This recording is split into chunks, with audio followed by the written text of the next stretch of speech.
एक बार एक शिकारी शिकार करने के लिए जंगल में पहुंचा।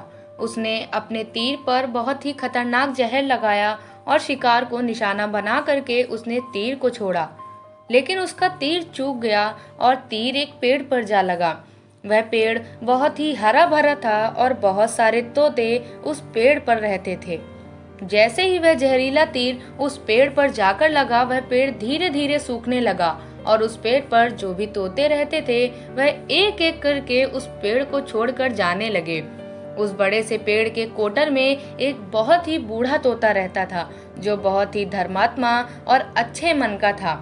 सभी तोते उस पेड़ को छोड़कर जाने लगे थे, लेकिन वह बूढ़ा तोता जाता था, दाना लेकर के आता और फिर उसी कोटर में बैठ जाता, परंतु उस पेड़ को छोड़ने को तैयार नहीं होता था।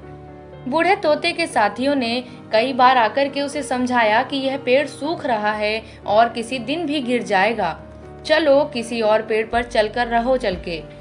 परंतु वह बूढ़ा तोता वहां से जाने को तैयार ही नहीं हो रहा था। अब यह बात देवराज इंद्र तक पहुंची। उन्होंने बताया कि एक तोता है, वह जिस पेड़ पर रहता है उस पेड़ पर एक जहरीला तीर लगने के कारण सूखने, गिरने और खत्म होने की कगार पर आ पहुंचा है।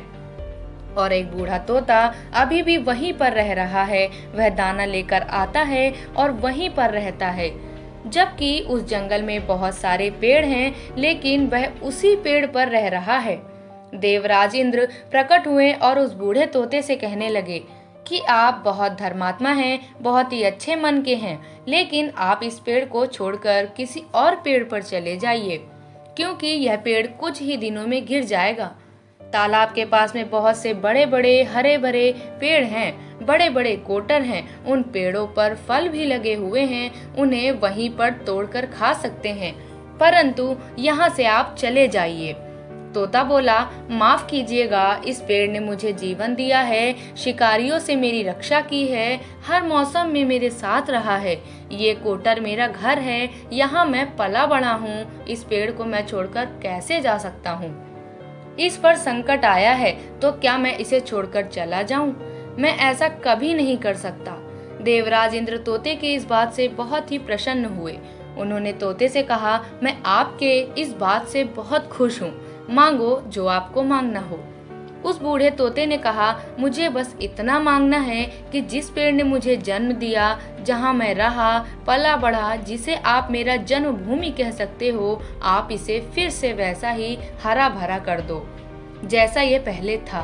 देवराज इंद्र ने अमृत से उस पेड़ को सींच दिया और पहले की तरह हरा भरा कर दिया। अब वापस से उस पेड़ पर आकर के बाकी तोते भी रहने लगे। वह बूढ़ा तोता कुछ समय तक और जिंदा रहा, फिर उसकी मृत्यु हो गई और वह स्वर्ग में चला गया। यह कहानी हमें ये सिखाती है कि जब भी किसी इंसान का बुरा दौर आता है तो वह टूट जाता है, उसे किसी के सहारे की जरूरत होती है, किसी की आवश्यकता होती है। अगर आप ऐसे समय में उसे छोड़कर चले जाएंगे, उससे बात नहीं करेंगे, मुंह मोड़ लेंगे, तो आपसे कोई बुरा हो ही नहीं सकता, क्योंकि आप किसी के सुख का साथी बने या ना बने, लेकिन आपको हमेशा किसी के दुख का साथी जरूर बनना चाहिए।